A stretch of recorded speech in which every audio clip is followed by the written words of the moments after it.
하나님 말씀은 요한복음 4장 20절부터 24절까지입니다. 우리 조상들은 이 산에서 예배하였는데 당신들이 말은 예배할 곳이 예루살렘이 있다 하더이다. 예수께서 이르시되 여자여 내 말을 믿으라. 이 산에서도 말고 예루살렘에서도 말고 너희가 아버지께 예배할 때가 이르리라. 너희는 알지 못하는 것을 예배하고 우리는 아는 것을 예배하노니 이는 구원이 유대인들에게서 남이라. 아버지께 참되게 예배하는 자들은 영과 진리로 예배할 때가 오나니 곧 이때라. 아버지께서는 자기에게 이렇게 예배하는 자들을 찾으시느니라. 하나님은 영이시니 예배하는 자들은 영과 진리로 그에게 예배할지니라. 오늘 말씀을 가지고 사랑병 걸린 개처럼 예배하라. 찢어진 휘장에서 라는 제목으로 말씀을 나누겠습니다. 금년은 개해라고 그러죠. 그래서 개와 예배를 생각하다 보니까 오늘 제목이 나왔습니다. 성경에서 예배하다라는 단어는요, 좀 특별한 단어입니다. 헬라어로 하면 프로스퀴네오라는 단어인데요. 프로스라는 것은 누구누구에게라는 뜻이고요. 퀴네오라는 단어는 개라고 하는 퀴온이라는 단어에서 온 것입니다. 개처럼 한다, 개같이 한다라는 단어가 퀴네오인데요. 그분에게 개처럼 한다. 이것이 프로스퀴네오고, 이걸 우리말 성경에서는 이제 예배한다라고 말씀을 번역을 해놓은 것이죠. 예배하다, 경배하다, 이건 다 그분에게 개같이 한다 이런 뜻입니다. 우리는 개가 들어가면 좀 좋지 않는 것을 표현할 때 쓰지만요. 하나님께 예배하는 것이 이 세상의 많은 짐승들 가운데 특별히 개를 거기다 집어넣어서 만든다는 단어, 참 이건 좀 신기하지 않습니까? 근데 작년 7월 달에 유명한 그 과학 사이언스 어드밴시스라는 잡지에 하나의 논문이 실렸는데, 그 논문에 보면 개가 왜 그 사람을 이렇게 잘 따르게 되는가, 그것을 이제 실험으로 연구를 했답니다. 프린스턴 대학에서 브리지트 폰 홀트라는 여교수와 그 팀들이 이제 조사한 결과를 발표를 했는데, 개에게는 늑대에게는 없는 특별한 염색체가 발견됐다는 겁니다. 물론 늑대와 개는 같은 과에 속한 개과에 속하는데요.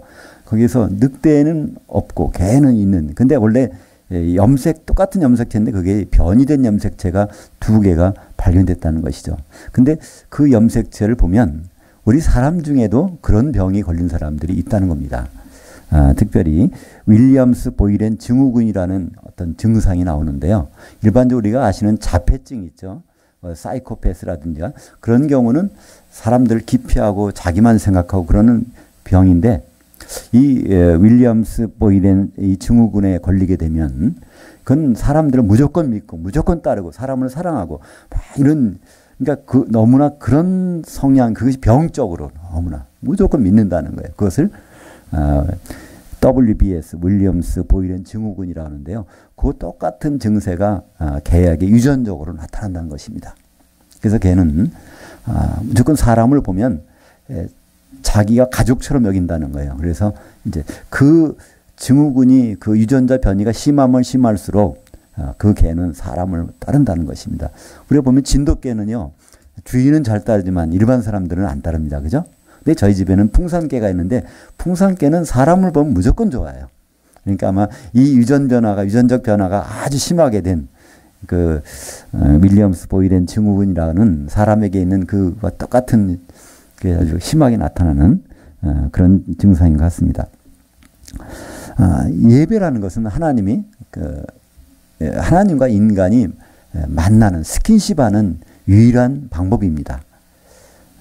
물론 이제 많은 제사라는 것이 있었죠. 제사는 간격을 두고 하는 겁니다. 그분에게 제물을 바치고. 근데 또 예배라는 것은요, 원래 뜻은 그분과 이렇게 부딪힌다는 거예요. 개가 어떻게 주인을 만나면 어떻게 되죠? 그래서 예배한다는 단어는요, 프로스퀴네라는 그 단어의 사전을 찾아보면 엎드려 절하다, 경배하다, 입맞추다, 그런 뜻입니다. 주인을 오랫동안 못 봤는데 찾아봤는 주인을 와서 만나서 그 발 아래 엎드려서 비비고 입맞추고 하는 그런 모습이 바로 예배라는 것입니다. 한마디로 예배는 하나님과의 스킨십입니다. 근데 우리가 이 하나님과의 만남을 너무 쉽게 생각해요. 우리 하나님과 우리 인간은 쉽게 접촉할 수가 없습니다.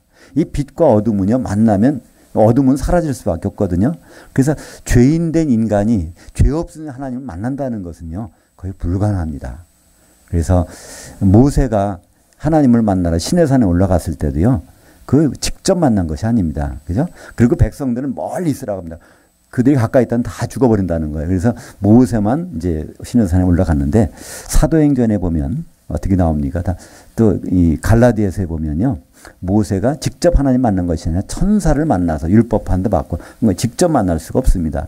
근데 하나님은 우리 인간을 만나시길 원하시거든요. 그래서 모세를 통해서 주신 방법이 있죠.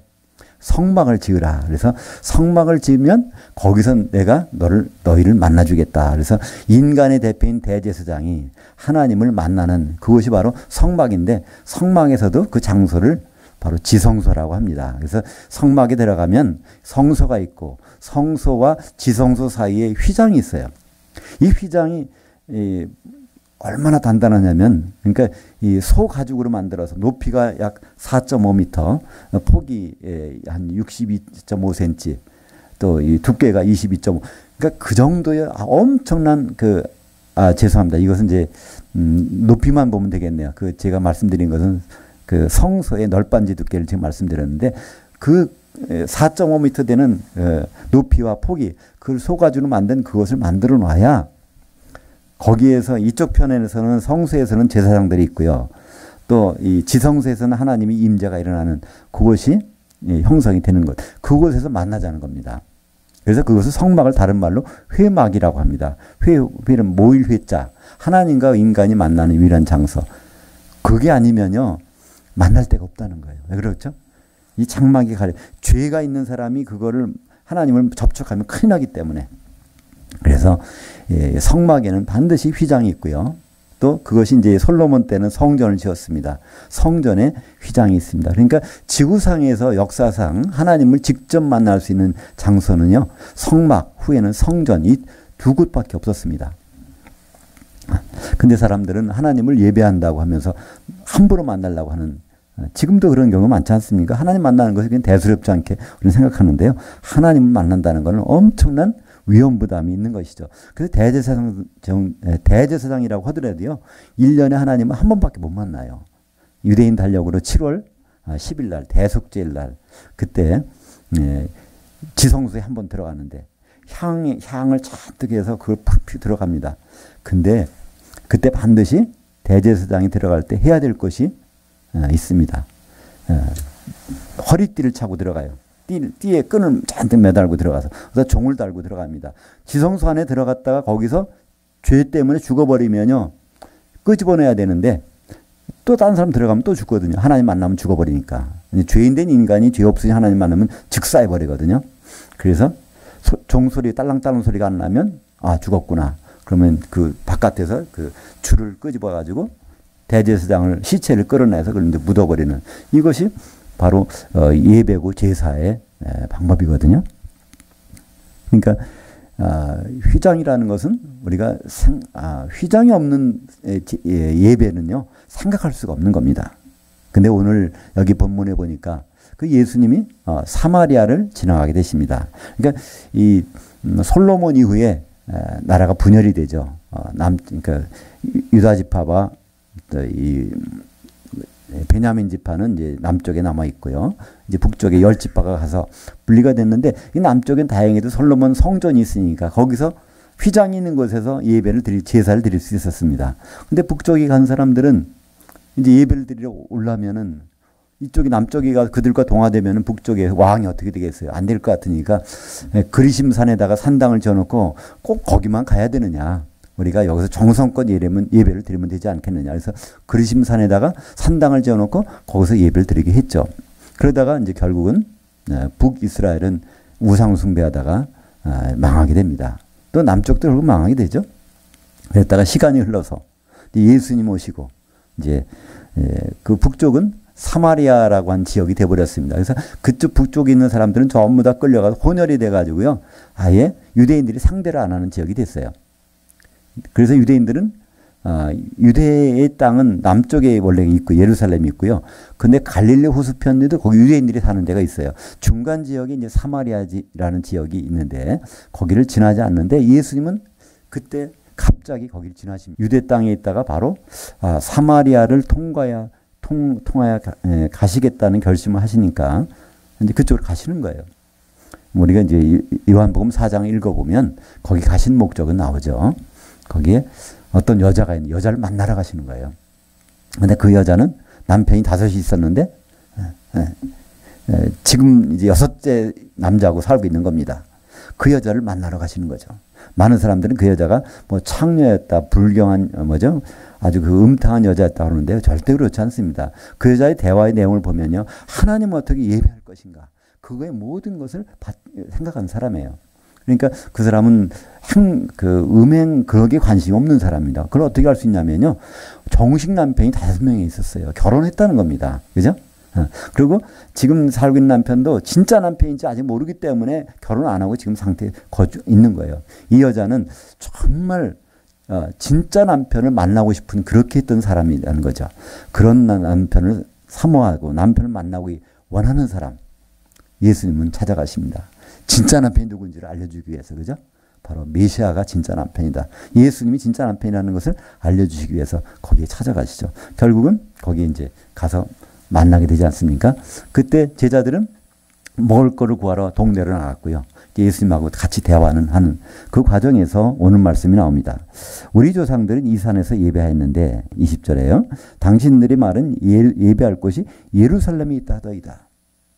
그러니까 우리는 조상들은 여기 산당을 지어놓고 정성껏 예배를 드리면 된다고 그랬는데 유대인들은 반드시 거기 가서 드려야 된다고 하니까 이게 어떻게 된 겁니까? 그러니까 거기에 대한 대답은 이제 21절을 건너뛰어서 22절이 나옵니다. 22절에 보니까 너희는 알지 못하는 것을 예배하고 우리는 아는 것을 예배하노니 이는 구원이 유대인들에게서 납니다. 사마리아인들이 예배 드리는 건 잘 모르고 한다는 거예요. 유대인들은 예루살렘 성전에서 예배 드리는 거는 이건 알고 한다는 겁니다. 무슨 차이가 있을까요? 하나님은 죄가 없으신 분이고 우리는 인간의 죄가 있어서 직접 만나면 큰일 난다. 휘장이 있는 곳에 안전장치가 있는 곳에서 만나야 된다는 것을 그 사람들은 모른다는 겁니다. 사마리아 사람들은 그냥 정성스럽게 드리면 되겠지 우리가 누군지를 모른다는 거예요. 죄가 있는지 없는지 모른다는 겁니다. 근데 유대인들은 습관적이긴 하지만 그래도 성전 휘장이 있는 곳에서 하나님 만나는 그것을 하고 있다는 것을 여기서 말씀하고 있습니다. 그러니까 이 휘장이라는 것은 얼마나 우리 예배에서 필수적인지 알 수가 없는 것이죠.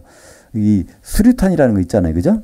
그 안전핀 있는데 그거 뽑히면요. 그 뽑은 상태 놓으면 터져버립니다. 수류탄이 있는데도 왜 안전할까요? 안전핀이 뽑혀 있어서 그렇습니다. 제사를 드릴 때 안전하게 제사 드릴까요? 휘장이 있어서 그런 것입니다. 휘장이 없는데 제사를 지냈다? 만약에 그리심 산에서 사마리아인들이 제사를 지냈어요. 거기서 왜 그들이 안 죽었을까요? 거기 하나님이 안 나타나셨기 때문에. 만약에 그리심 산에서 제사를 드렸을 때 예배를 드렸을 때 하나님이 나타나셨다면 그들은 다 죽어버렸을 거예요.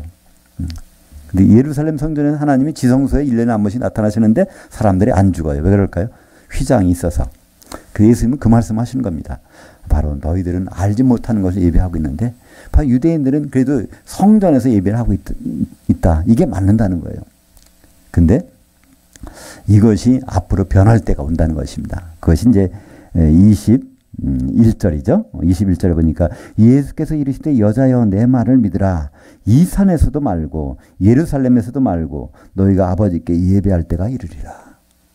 그러니까 당연히 이 산에서는 이거는 휘장이 없으니까 휘장이 없는 산당에서는 예배 드릴 수가 없는 것이고 또 예루살렘에 거기에는 그 휘장이 있다 그러는데 그것도 안 된다는 거예요. 왜냐하면 그 휘장이 찢어질 날이 온다는 거예요. 그럼 휘장이 찢어진 곳에 가면 예배를 드릴 수가 없다는 겁니다. 그런데 안전하게 예배 드릴 수 있는 곳이 있다는 겁니다. 그건 무슨 말일까요? 영원한 휘장, 새로운 휘장, 하나님과 만날 수 있는 튼튼한 안전한 휘장이 설치가 된다는 것입니다. 그곳에서는 안전하게 예배를 드릴 수가 있다는 것이죠. 이것은 무슨 말일까요?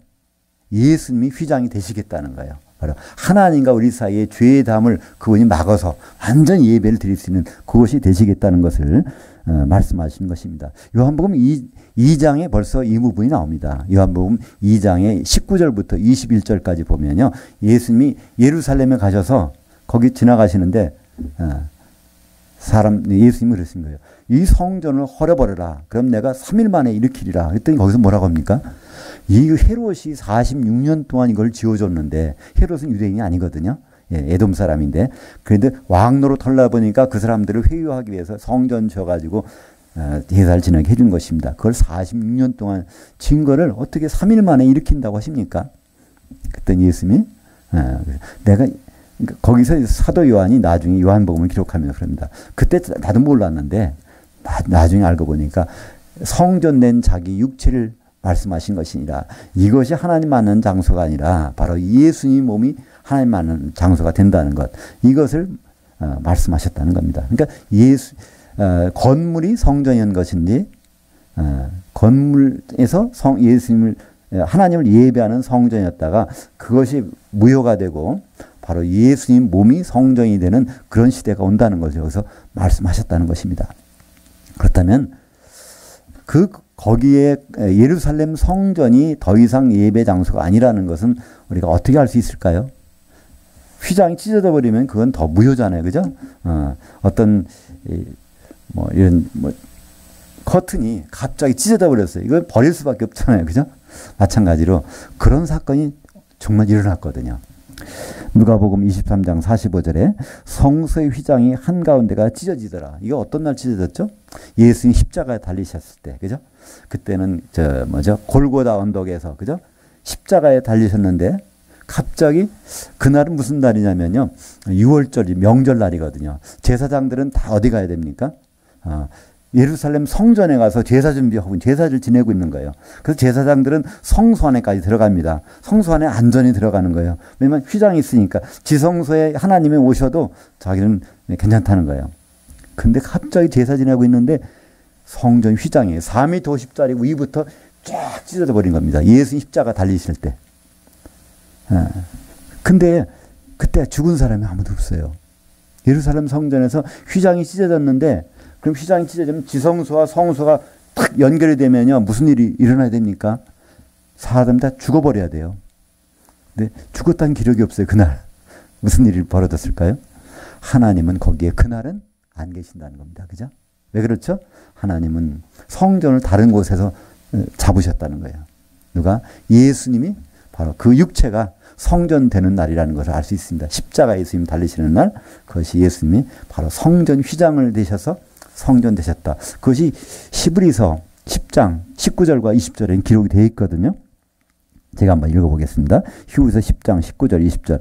그러므로 형제들아 우리가 예수의 피를 힘입어 성소에 들어갈 담력을 얻었나니 그 길은 우리를 위하여 휘장 가운데로 열어놓으신 새로운 살 길이요 휘장은 곧 그의 육체니라. 예수님의 몸, 예수님의 육체가 바로 이제 휘장이 된 것입니다. 하나님을 안전하게 만날 수 있는 그것이 바로 예수님의 몸이 되어버렸다는 것이죠. 언제요? 6월절날 십자가에 달리시는 그날. 그래서 더 이상 성전의 그것은 아무 효용이 없는, 거기서 제사 진다는 것은 무용지물이 되어버린 것입니다. 오늘 말씀해 보니까 23절에 아버지께 예배하는 자들은 영과 진리로 예배를 해야 된다. 우리말 옛날 그 개혁 성경에 보면 신령과 진정으로 예배할지니라 이렇게 돼 있어서요. 예배는 신령과 진정으로. 뭐라 그러죠? 신령한 예배, 진정한 예배. 신령하게 드려야 되고 진정한 예배. 아주 그 정성을 다해드리면 되나 보다. 이렇게 번역이 우리에게 와닿는데요. 거기는 그런 말씀이 아닙니다. 영과 진리로. 그러니까 영으로 드려야 되고요. 진리로 드려야 된다는 것입니다. 첫째로 영으로 드려야 된다는 얘기는 뭘까요? 하나님은 영이시기 때문에 영을 만나려면 우리도 영으로 드려야 된다는, 그분은 영을 원하시거든요. 영끼리. 끼리끼리 모인다는 것처럼요. 하나님은 영이시기 때문에 사람도 영으로 그분을 만나야 됩니다. 근데 문제가 생겼죠. 아담이, 영이 이게 죽어버린 것입니다. 선악과를 먹으면 정령 죽으리라. 근데 선악과를 먹었는데도 아담은 혼은 살아 있었어요. 그렇잖아요. 930세까지 살아 있었습니다. 그렇다면 아담에게 죽은 것이 무엇일까요? 그건 영이 죽은 것입니다. 하나님과 소통하는 영이 끊어진 것이에요. 거기서부터. 그래서 그 위에 모든 아담을 조상으로 둔 우리 모든 사람들은 어머니 뱃속에서 나올 때부터 영이 죽어서 나옵니다. 그러니까 어머니 뱃속에서 나올 때 어떻게 나오죠? 양수가 터져서 물에서 나옵니다. 근데 물에서 나오는 것만으로는 안 된다는 거예요. 다시 죽었던 영도 깨어나야 그래야 하나님 나라에 하나님 통치권 안에 들어올 수 있다는 것입니다. 요한복음 3장 5절에 바로 물과 우리말 번역은 참 이상하게 돼 있어요. 물과 성령으로 거듭나지 아니하면 이렇게 번역이 되는데 이건 참 엉뚱한 번역입니다. 거기서는 물로만 아니라 영으로도 나야 된다. 그래서 육으로 난 것은 육이요, 영으로 난 것은 영이니. 그 밑에 아주 설명까지 돼 있어요. 3장 6절에는요. 그러니까 육신으로 어머니 뱃속에 나는 건 양수가 터져서 물에서 나는 건데 그거로 끝나면은 하나님과 소통이 안 된다는 거예요. 그럼 죽었던 영이 깨어나야 그래야 하나님과 소통이 된다는 것입니다. 잠언서 20장 27절에 보면 사람의 영은 여호와의 등불이라 사람 속에 깊은 것을 살피느니라. 하나님이 우리를 살펴주시려면 우리가 영이 깨어나야 거기에 등불이 돼서 살펴주신다는 겁니다. 우리 이제 요즘에는 스마트폰이 나와서요. 여러 가지 편리한 것이 많죠. 만약에 우리가 어디 갔는데 사고를 당했어요. 근데 어디 갔는지 모르겠어. 그러면 찾는 방법이 있습니다. 그죠? 스마트폰을 켜고 있다면 그러면 거기에 어디 있는지 찾아볼 수가 있어요. 근데 어떤 사람은 스마트폰을 껴놓고 갔다면 그건 아무 무용지물이 되죠. 마찬가지로 우리 영이 깨어난다면 하나님은 우리 영과 소통할 수가 있습니다. 그래서 하나님은 그런 영으로 예배를 드리라는 거예요. 그러니까 많은 사람이 예배를 드립니다. 근데 영이 거듭나지 못한 사람이 예배를 들어봐야 그 사람은 하나님과 아무 상관이 없어요. 그러니까 지금도 많은 교회에서는요, 많은 예배를 드릴 것입니다. 근데 거기서 거듭난 분도 있고 영이 죽은 분도 있을 거예요. 근데 영이 죽어 있는 분들은 하나님과 관계가 없는 사람 상태에서 왔다 갔다 하는 뿐입니다. 근데 영이 살아나면 그러면 바로 하나님과 소통하는 길이 열리게 되는 것이죠. 근데 오늘 말씀해 보니까 영으로, 영과 또 진리로 예배를 드려야 된다는 것입니다. 그러니까 영으로만, 개인적으로 거듭난 영으로만 예배가 안 된다는 거예요. 진리로 예배를 드려야 된다는 것입니다. 그렇다면 진리라는 것은 무엇일까요? 요한복음 14장 6절에 보면 내가 곧 길이요 진리요 생명이니 나로 맘지 않고는 아버지께로 올 자가 없느니라. 그래서 예수님이 진리십니다. 진리라는 것은 무슨 뜻일까요? 그건 진리는 변하지 않는 겁니다. 이 세상의 모든 건 변해요. 그죠? 근데 제가 대학에 입학했을 때 거기 학교 그 교훈이 그겁니다. 베리타스 룩스메아, 진리는 나에게 빛이다. 그래서 대학은 진리를 탐구한다고 하는데요. 대학은 진리를 탐구하는 것이 아닙니다. 대학은요, 진리가 없어요. 진리라는 것은 변하지 않아야 되는데 대학에서는 항상 새로운 논문이 나오지 않습니까? 이게 먼저 것보다 새로운 것이 나오는 거예요. 그거는 바로 진리가 아니죠. 예수님만이 진리십니다. 예수님만이 변하지 않는 분이에요. 근데 예수님이 자기가 진리라고 하시면서 요한복음 같은 14장 6절에 자기가 진리라고 하시면서 14장 17절에 내가 진리의 영을 내가 가면 진리의 영이 오신다는 거예요. 나 똑같은. 그래서 이 진리는 누가? 예수님이 계셨을 때는 그분이 진리신데 예수님이 가신다면 누가 진리일까요? 보혜사 성령께서 진리십니다. 그러니까 성령 안에서 거듭난 사람들이 성령 안에서 드리는 예배, 하나님은 이거 찾으신다는 거예요. 이게 아니면 하나님 받지 않으신다는 것입니다. 우리는 그러면 성령은 어디 계실까요? 마태복음 18장 20절에 말씀하십니다. 두세 사람이 내 이름으로 모인 곳에 내가 반드시 거기 있겠다. 예수님 하신 말씀이에요. 근데 예수님은 뭐라고 그러셨죠? 내 이름으로 성령이 오신다는 거예요. 요한복음 14장 26절에 내 이름으로 보내실 성령께서 너에게 모든 것을 생각나게 하고 가르쳐 주실 것이다. 그래서 예수님의 이름으로 모이면 그것이 성령이 함께 하시고 그것이 바로 성령으로 드리는 예배의 처수가 되는 것이죠. 오늘 말씀은 요약하면 간단합니다. 영으로 진리 가운데, 그러니까 영이라는 건 거듭나야 되고 또 진리라는 것은 성령 안에서 드려지는 예배. 그러니까 성령이라는 기름이잖아요. 보통 기름을 우리는 기름의 속성에 대해서 익숙하지 못합니다. 성경에서 기름이 어떤 의미일까? 성경은 기름은 반죽하는 것입니다. 오순절날은 예배법이 특별해요. 제사 지내는 방법이. 오순절날은요, 떡 2개를 가루에다 떡 2개를 만들어서 하나님께 흔드는 날이 오순절 날입니다. 거기에 이 가루를 반죽하는데 뭘 사용할까요? 우리는 그냥 밀가루 반죽할 때 물을 사용하니까 기름이 떠오르지 않습니다. 근데 유대인들은요, 물을 사용하지 않습니다. 그 물은 석회수가 많아서 그 물로 해서 뭘 해 먹었다가는요, 이 담석증이 걸리거든요. 반드시 밀가루를 반죽할 땐 기름으로 반죽합니다. 우리 각자 성도들이 이제 알곡 성도들이 껍질이 벗겨져서 방아찌면 가루가 되잖아요. 이 가루를 뭉치는 것, 기름밖에 없습니다. 그래서 성령의 기름이 있는 곳에서 우리는 그 몸을 이루어서, 한 몸을 이루어서 주님께 나타나는 것이죠. 하나님이 받으시는 가장 귀한 제물이 무엇일까요? 그건 바로 예수님인 것이거든요. 구약시대 때 레위기에서 많은 제사를 드렸지만 그걸 보면요, 여러 가지 방법대로. 근데 하나님은 그거로 만족 안 하세요. 그건 하나의 예표입니다. 예수님이 몸이 돼서 하나의 그 제물이 돼서 그분이 십자가에서 드려질 때 하나님 만족하세요. 하나님은 그 만족을 바꾸지 않습니다. 지금도 하나님은 제물을 하나밖에 안 찾으세요. 그 제물은 바로 예수 그리스도의 몸입니다. 바로 예수 그리스도의 몸을 우리가 만들어서 그분에 나타날 때 하나님은 바로 그 예배를 받으신다는 것이죠. 오늘 24절에 보니까 하나님은 영이신 예배하는 자들은 영과 진리로 그에게 예배할지니라. 근데 23절에 보면요, 하나님이 그런 자를 찾으신다는 거예요. 이제 찾는다는 단어는요, 제테오라는 단어는요, 한 번도 만나보지 못했다는 뜻입니다. 그래서 찾아다니신다는 거예요. 우리는 예배를 많이 드리면 좋겠다. 예배, 아침 예배, 저녁 예배, 새벽 예배, 철야 예배, 예배를 많이. 예배는 다다익선이 아닙니다. 하나님은 참 이런 예배를 받고 싶다. 찾아다니신다는 거예요. 저는 이제 석유를 찾는 일, 석유를 개발하는 일 전문을 했었는데요. 그걸 석유 탐사라고 합니다. 석유 탐사는요, 석유가 있는 곳에서 탐사 안 합니다. 석유가 전혀 발견되지 않은 곳에서 탐사하거든요. 이 탐사하는 단어를 여기 하나님은 쓰시고 계세요. 바로 영과 진리로 예배하는 자를 한번 찾아보겠다는 거예요. 거듭나지도 않은 사람 예배 드리는 거 싫다는 겁니다. 그냥 소통이 안 되니까.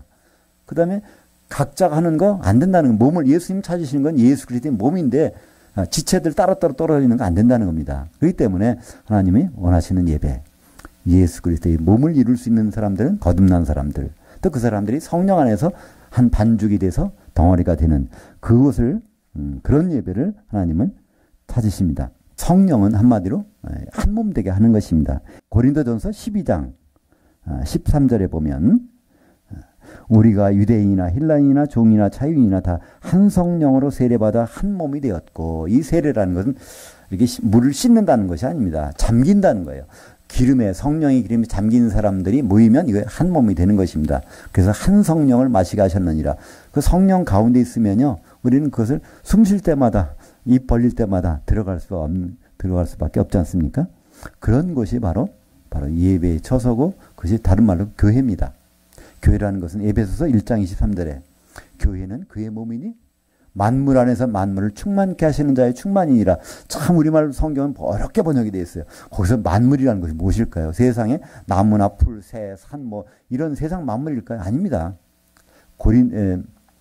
에베소서는요, 에베소에 있는 성도들에게 보낸 편지예요. 거기는 만물이라고 번역된 단어는 파스, 모든 것이라는 거예요. 에베소 교회에 있는 모든 사람들, 모든 성도들입니다. 그러니까 모든 성도들 한가운데서 모든 성도들을 충만케 하시는, 모든 성도들 속으로 깊이 스며들어가는, 우리 김장할 때요, 소금물에다가 배추 거기다 집어넣으면요, 그 속으로 다 스며들어가잖아요. 그러니까 성령 충만한 것을 우리가 있다면요, 성령께서 다 스며들어가시는 것, 그 분이 충만한 것, 성령이 충만한 것이 교회라는 것입니다. 그렇기 때문에 진리로 예배 드릴 수 있는 것은요, 성령이 충만한 곳, 바로 교회밖에는 없다는 것이죠. 그래서 우리는 예배는 개인적으로 성공할 방법이 없어요. 하나님이 찾으시는 예배는 개인적인 예배가 있을 수가 없다는 거예요. 예수님이 마태복음 5장 23절 24절 이렇게 말씀하십니다. 그러므로 예물을 제단에 드리려다가 거기서 내 형제에게 원망들을 만한 일이 있는 것이 생각나거든 예물을 제단 앞에 두고 먼저 가서 형제와 화목하고 그 후에 와서 예물을 드리라. 그러니까 개인적으로 와서 드리는 예배 안 받으시겠다는 거예요. 이 형제라는 것은요, 그리스도 안의 형제입니다. 그러면 예배 날짜면 예배 시간은 같이 와야 될 거 아니에요. 지금 무슨 일이 있어 안 오고 있는 거예요. 그럼 혼자 와서 예배 드리는데 안 받으시겠다는 겁니다. 그 형제와 가서 화목하라는 거예요. 화목하면 그 형제가 같이 오겠죠. 같이 드리는 예배. 바로 그런 예배를 하나님은 받으시겠다는 것입니다. 바로 예배라는 것은요, 예배를 하나님이 나타나시는 현장이잖아요. 스킨십 한 거예요. 그러면 우리가 예배를 드렸는데도 예배 드리기 전과 예배 드린 후가 똑같다면요. 그건 예배 안 드릴만 못합니다. 하나님과 만난 적이 없잖아요. 그럼 만약에 예배를 드렸다면요. 예배 드린 흔적이 나타나야 됩니다. 로마서 14장 17절에 보면 하나님 나라는 바로 성령 안에서 의와 평강과 희락이니라. 그때 하나님 나라라고 번역한 것은요. 좀 정확한 번역으로 하면요. 하나님의 통치라고 번역하면서 낫습니다. 나라라고 하는 그 단어 바실레라이라는 단어는요. 두 가지로 번역할 수 있습니다. 나라라고 번역할 수도 있고 통치라고 번역할 수도 있어요. 그러니까 우리가 이미 나라에 돌아다니는 사람들은요. 그때는 통치죠. 그러니까 하나님이 통치를 받아본 사람.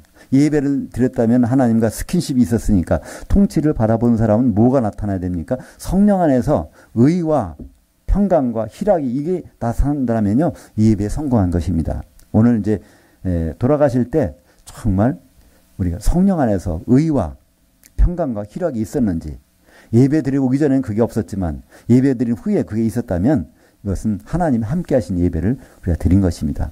거기서 의라는 것은 뭘까요? 의라는 것은 죄와 반대되는 개념입니다. 그러니까 죄에서 해방된다면 우리는 자유로워지잖아요. 그죠? 우리는 왜 이렇게 억압되어 있을까요? 죄 때문에 그렇습니다. 그러니까 예배를 통해서 거기서 자유함을 맛본다면 그러면 우리는 예배에 성공한 것이고요. 예배를 통해서 평강을 맛본다면 이 평강이라는 것은 뭐죠?